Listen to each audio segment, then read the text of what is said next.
Hello, Professor. How's it going? Now, I appreciate your feedback that you gave me on my last assignment. It's always really nice to hear that I'm doing something right, that I'm understanding. Because man, I take these quizzes every single time before I start recording the video, and they throw me for a loop.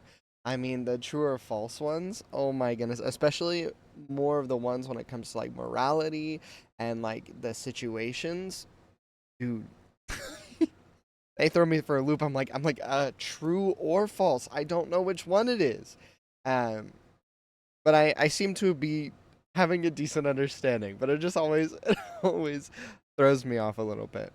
Um, anyway, so as I was reading, I was like kind of struggling to figure out how to answer the question.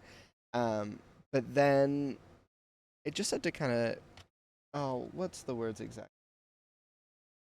It just said for me to kind of express what I'm getting from it. And so I just started taking notes, and I was having a hard time tying it all in together until the very very end of the lecture. So if it's a little bit roundabout way of saying everything and tying it all in, I apologize. You'll just have to hear me out. But the first thing that I took a note on was that an argument doesn't have to be yelling or screaming or fighting. It just is giving reason.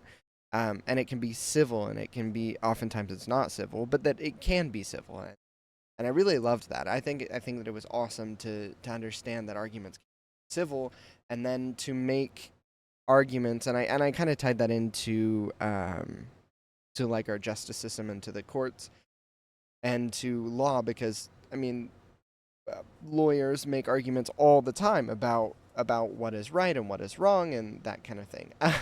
And then as I was reading, I got a little bit confused. So I hope that I got this right. But Socrates taught Plato. Plato taught Aristotle, and Socrates and Plato agreed, but Plato and Aristotle did not agree on their philosophies. I think I think I got that right. I could be wrong. Let me know.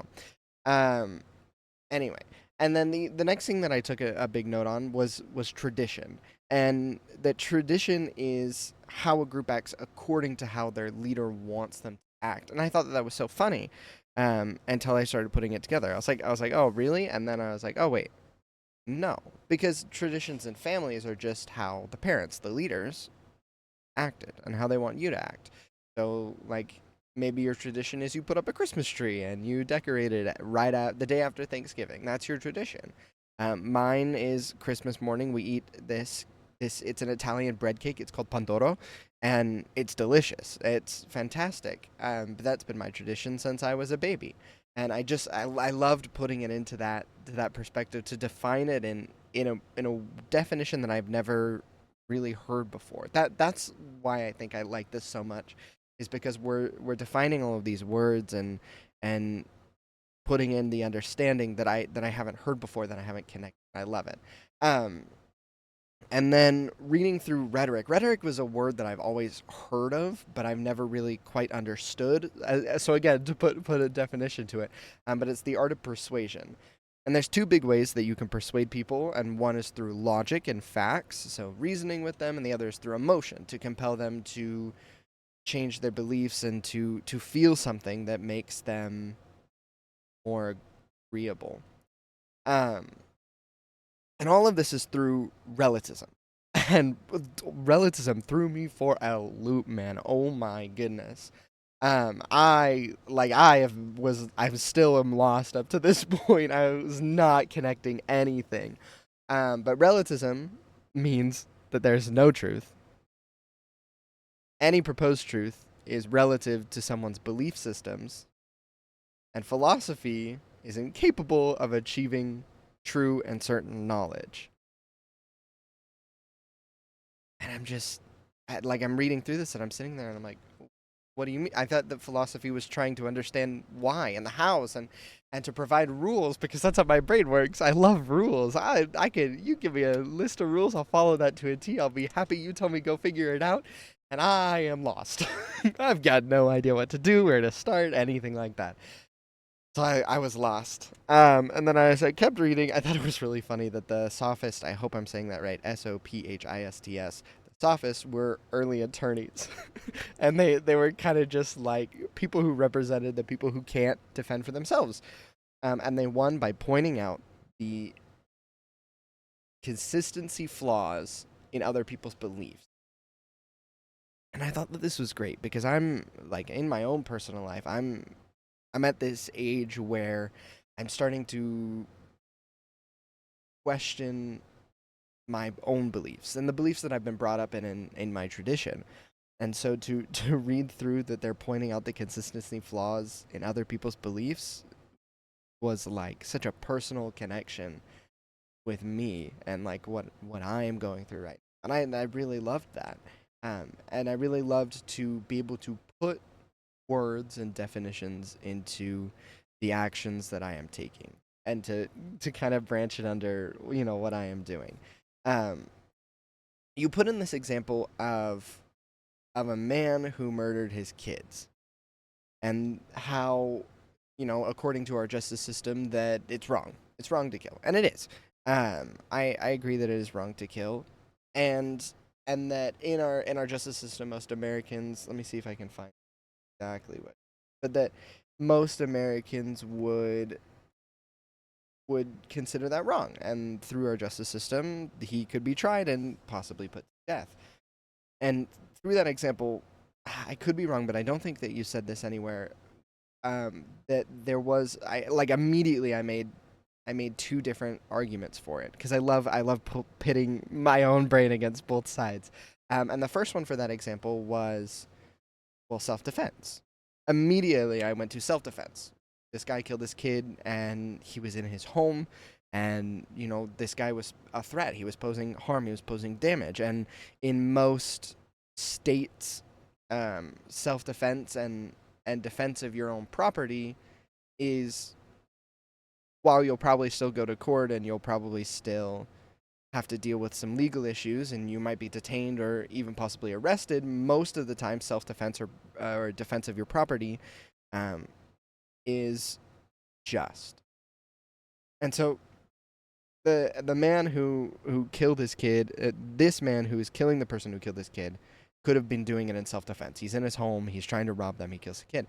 And immediately I went to, oh, that's self-defense. And then I took a second and I realized, well, wait a second.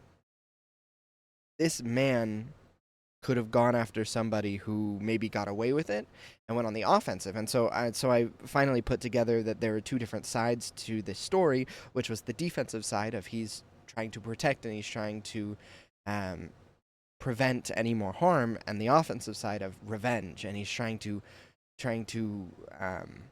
go after him and go out of his way and attack him because he wants revenge, and he has all these big feelings. And to make those different cases, immediately I put it back into um, the logic arguments and the emotional arguments, which is how the sophists, is that right?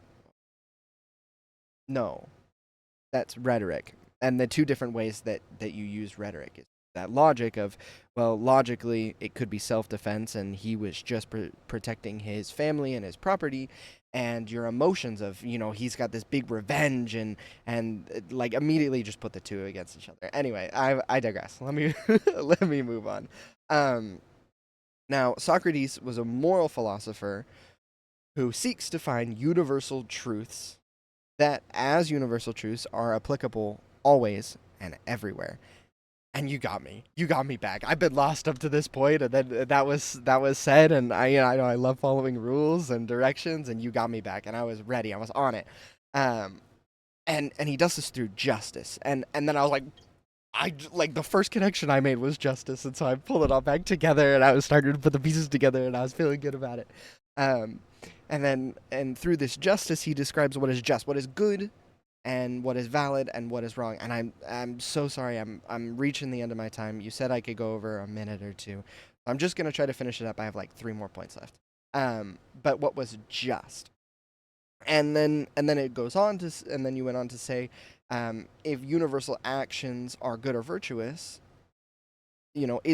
can they be good or virtuous if they're universal? And then I would say yes, but if the beliefs can be altered and these universal actions can be altered in your belief system, are they still good and virtuous? And I said no. And the story that I pulled into this was like the sacrificial lamb back in the olden days. Um, Many Christians, which I don't know if they were called Christians at that time, but like in the Bible, they would sacrifice lambs. And back in the day, that was universally accepted by this group of people as good and virtuous. Um, and now the same line of Christians, or even other branches of Christians that believe in the Bible, which preached about sacrifice and sacrificial lambs, see that as a horrible thing. You're not going to go kill a lamb and leave it on a stand in the middle of the woods. Like, that is a horrible thing. That is murder. Um, and Socrates' method of teaching was to pose a question and then ask more questions and more questions concerning the answers they were given. And so in that example you could, and that's called the Socratic method. Sorry, I know I'm just hold on. And that's the Socratic method. And so in that I was asking the question. I said, okay, well, do you believe in the Bible? Okay, well, do you believe in, God? And do you believe in Abraham? And do you believe in his teachings? And then do you believe that it was right for him to sacrifice so many things, and that Abraham wanted to sacrifice his son Isaac? He was commanded by God. And well, is that a just thing for a God to ask you to kill your child? And he went to go do it, and then God was like, whoa, whoa, whoa, I was just teasing, bro. And then, is that a just thing for a God to go back on his word? If he's supposed to be, gods are supposed to be the only ones with knowledge, as Socrates said, gods are the only ones are available to have wisdom. I don't know exactly how you put it. Then why would he say that anyway? But Socrates' main point is that humans should be living a living life in a constant state of learning and trying to understand. An unexamined life is not worth living. And so all of this finally clicked into piece, and it was finally making sense again. I was putting it together, and all of this was my own journey of not understanding and trying to put it together. And then, in addition to that, to know thyself, to challenge your own beliefs and to make conclusions based off of your findings, and to try to find more universal truths. And if these truths that you are finding can be bent, if your beliefs are bent, then they're not universal truths. And so to know thyself and um, to know thy own beliefs and find those universal truths. And then to understand that you know nothing. The way to do this is to understand that you know nothing, and to pay attention to the important conclusions that you are making, that others are making, and that to just try to apply to those universal truths, to find those universal truths. I apologize for the time. I know I'm over 13 minutes. I'm so sorry. It is a pleasure to be in this class. I'm having so much fun. Thank you for your video responses. I'm sorry this one has turned in so light. I honestly forgot that it was due tonight. I was going to do it tomorrow, but I got it done. I'm having fun. It's a great class. You're amazing. Thank you so much. Sorry for going over my time.